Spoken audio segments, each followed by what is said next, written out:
Good evening. My name is Bethany Bridges. I'm the Assistant Supervisor of Special Education for Shippensburg Area School District, and I also serve as the 504 Coordinator. So, tonight we're going to talk a little bit about some differences between an IEP and a 504. So, with individuals with disabilities, there are three main federal laws that cover and protect the rights of students with disabilities. You have the Americans with Disabilities Act, you have the Section 504, and you have Individuals with Disabilities Education Act.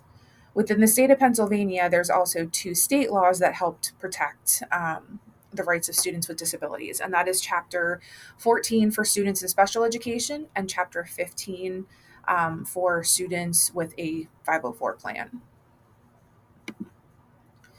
So I like this visual because it gives us a good description in terms of kind of the layers of support for students with disabilities. So the blue circle is for all children, and then the green circle is all children with disabilities. The orange circle is where we say, okay, the student has a mental or physical impairment and it impacts them enough that they need accommodations to be successful and access the general education classroom. Then the smallest of the circles is for students who receive special education and are identified under IDEA. So let's start with the basics. IEP versus 504. What is it? So for an IEP, it's a plan on how a student with a disability is going to be provided their education. It includes special education services, maybe with a learning support teacher, and it also can include related services. Not every child has related services within their IEP.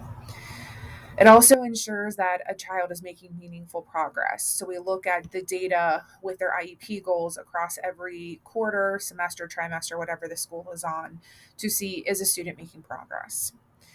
A 504, on the opposite hand, now, it is also a plan on how a child with a disability can be provided an education, but it mainly includes regular education services and related aids and supports.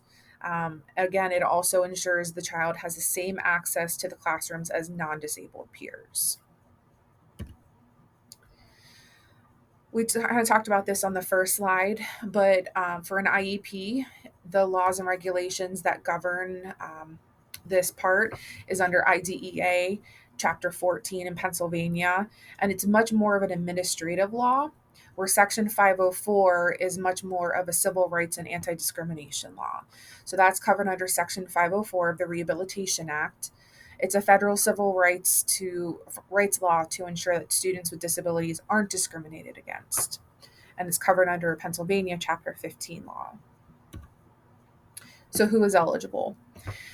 Um, so for students who have an IEP, they have to go through the evaluation process and they need to be deemed eligible and in need of under one of the 13 different disabilities that is recognized by IDEA and Chapter 14.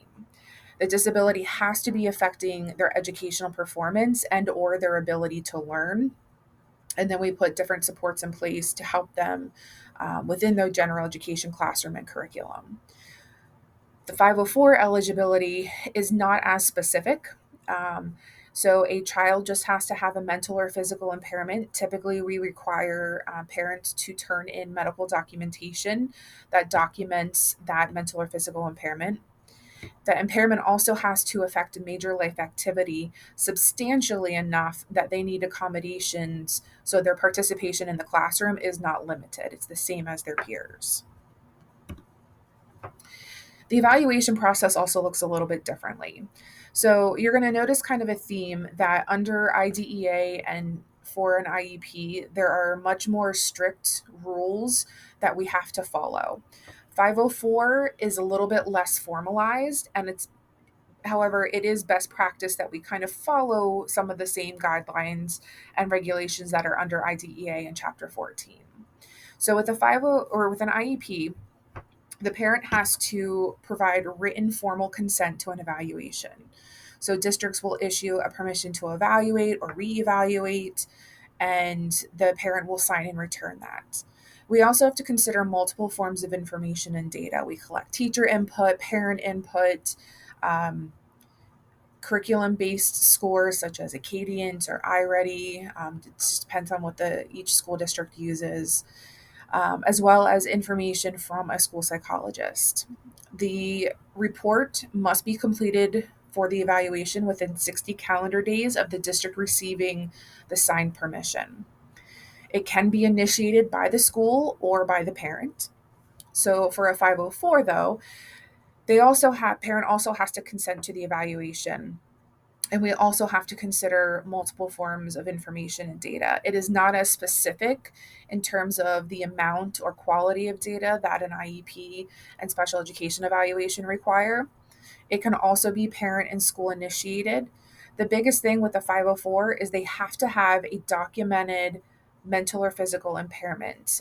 So, again, typically we require parents to sign either a release of records or provide us with some sort of documentation of that mental or physical impairment. Some other things with an IEP versus a 504. So under IDEA in Chapter 14, it states that an IEP must be updated 1 year minus one date of the IEP meeting.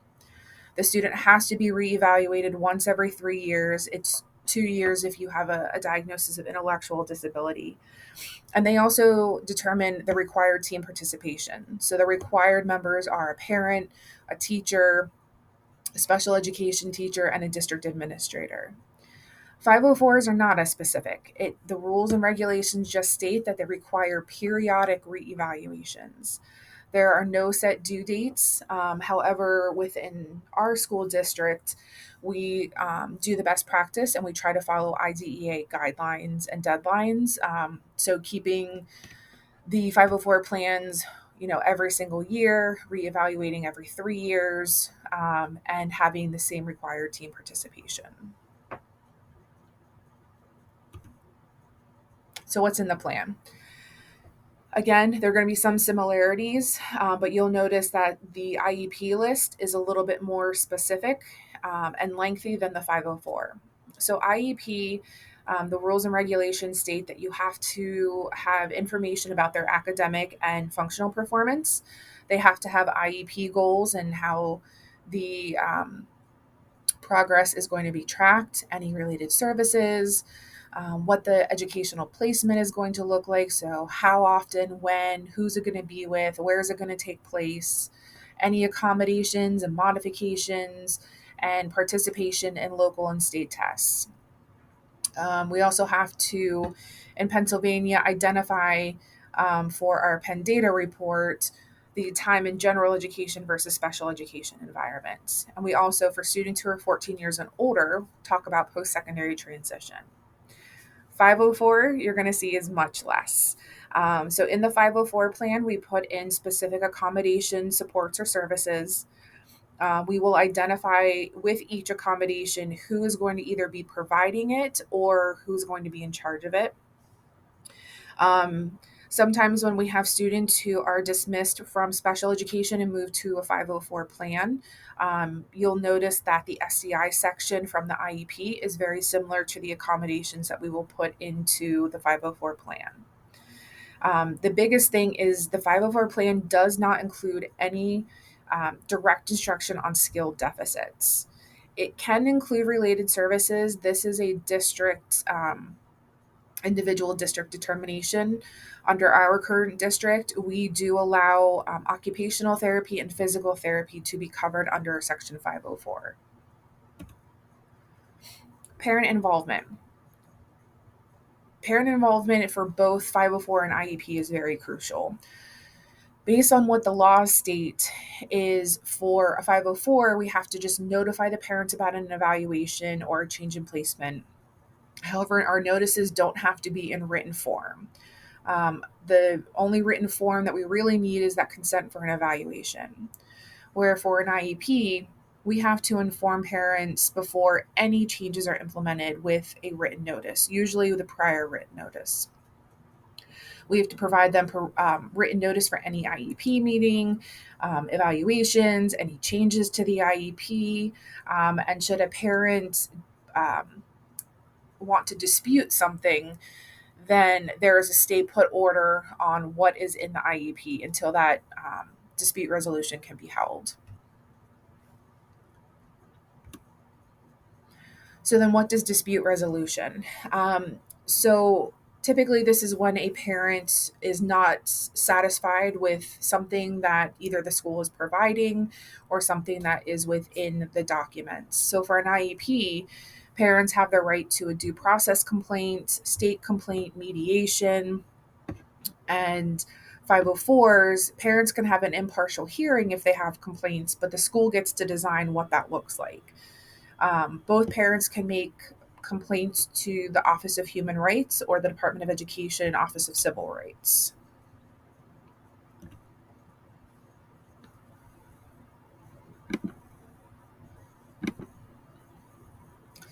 Discipline is another area that you may see some similarities. Um, for both plans, students cannot be excluded from school because of their disability.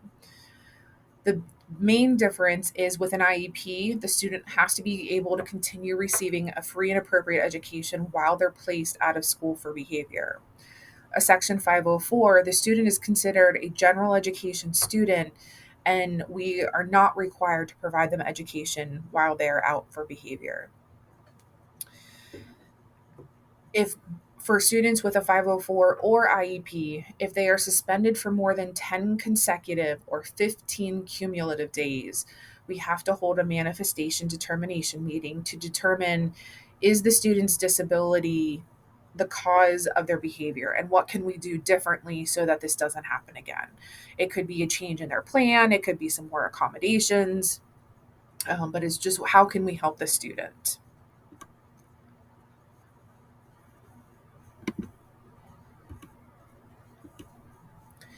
Another thing that you might hear is dual eligibility. So, a student with an IEP is automatically covered and protected under both IDEA and Section 504 because the student has a disability and it's affecting a major life activity such as learning. However, the opposite is not always true. A student with a 504 plan is not always eligible for IDEA. There are some students that we have on a 504 plan that we will refer for special education evaluations, and they do qualify. There are other ones that we refer and they are not eligible under special education, and we continue with a 504. So they cannot be considered a dual eligible. So I hope you guys have learned some differences and similarities between an IEP and 504. And if you ever have any questions, don't hesitate to reach out. I hope you guys have a good night. Thank you.